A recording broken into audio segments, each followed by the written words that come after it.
Chris and I met probably, I think, 12 or 13 years ago, and it was at my first job out of university, so we met at work. Oh, okay. And we sort of made a connection through sports, of all things. So, you know, we played and still do play a lot of sports. Okay, so wood turning requires principally use of an instrument called a lathe. And the lathe, what a lathe does is it spins the timber.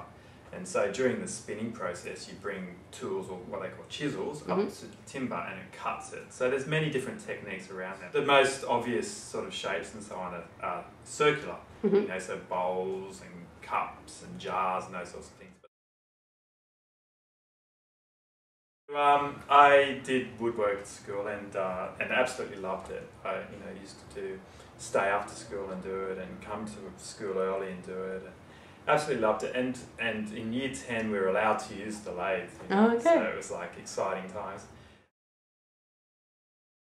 A bit of a love affair with timber, which I've had probably since school, and different types of timbers. And so the process starts at selecting the piece of timber. So, you know, I can spend hours at the timber yard. Do you not necessarily know what particular piece you're going to make, be it a bowl or a pen, until you've got that timber in front of you? Or do you go to the timber yard knowing, I'm about to make a bowl? It's a little bit of both, and it's interesting you should ask that question, because one of the teachers that I've gone and had weekend lessons with, and the books that you read as well, speak about you should have a very clear idea in your mind before you start the piece about what you're going to do. I actually haven't been able to do that, and I go against those sort of guidelines. You go against the grain?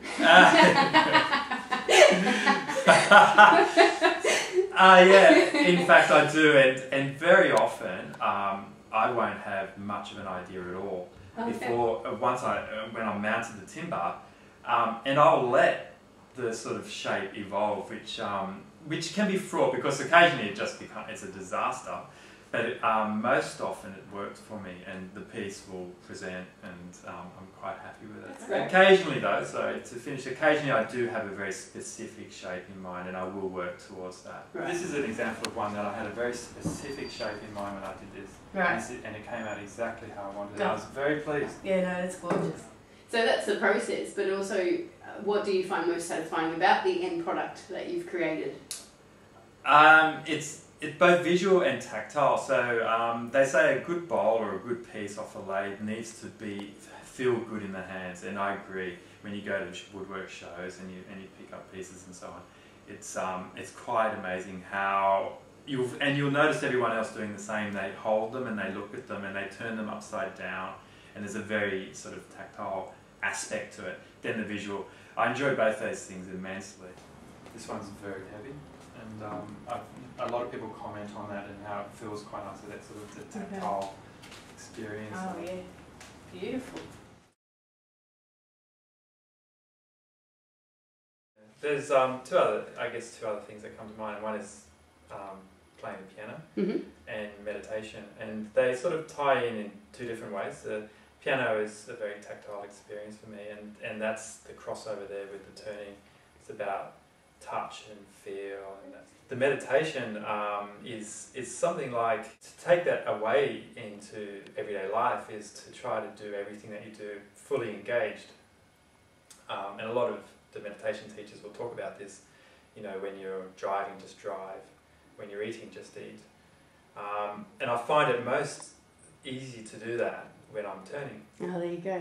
Yeah, so I find the engagement when I'm turning and creating and doing something is very much that, in the moment, doing the thing I want to do.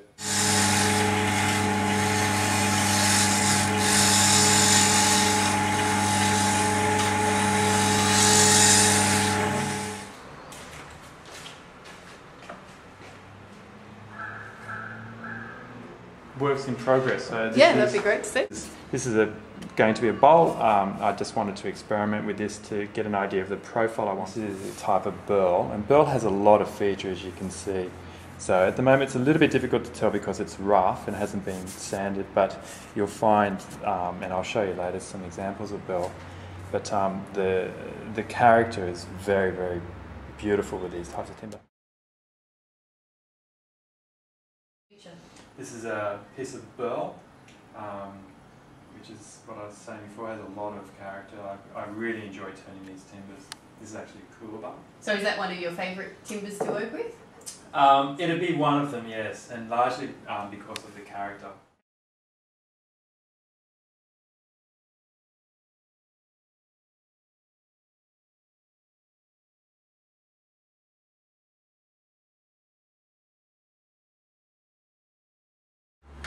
Put it on to the pen mandrel with the bushes to separate. Make sure we're all lined up, which is good. Small pressure, tighten it up.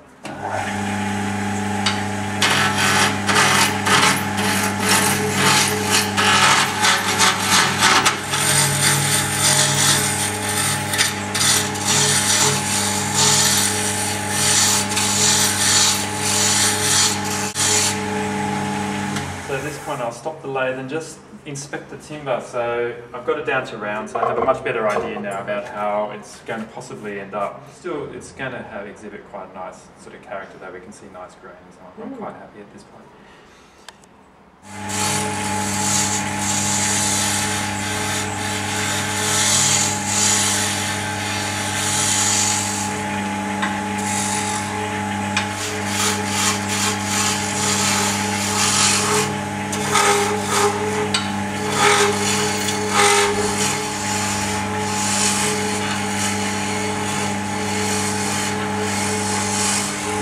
As I mentioned, I haven't done plum before.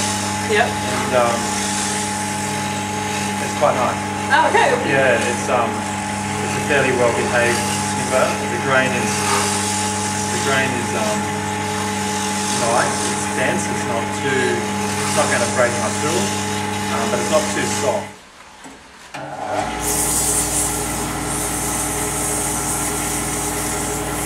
The end product. Don't touch.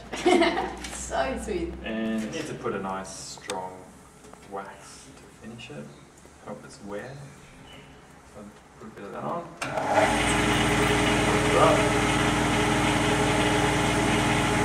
Just assembling the pen. Center band.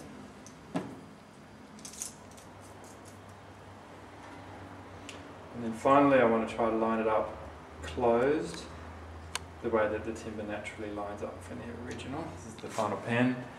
I run my fingers along here and I'm very happy with the alignment. The match there is very, very regular, smooth. And I like the finish here, that there is a nice feature here and it lines up. You can see that the initial piece of timber matches there. As you move the way around, the alignment's quite nice. So they don't always come out like this. I've been lucky today. Overall, I'm quite happy with the pen and the match between the gold and the colour. Yeah, it looks beautiful. Blends nicely. Yeah.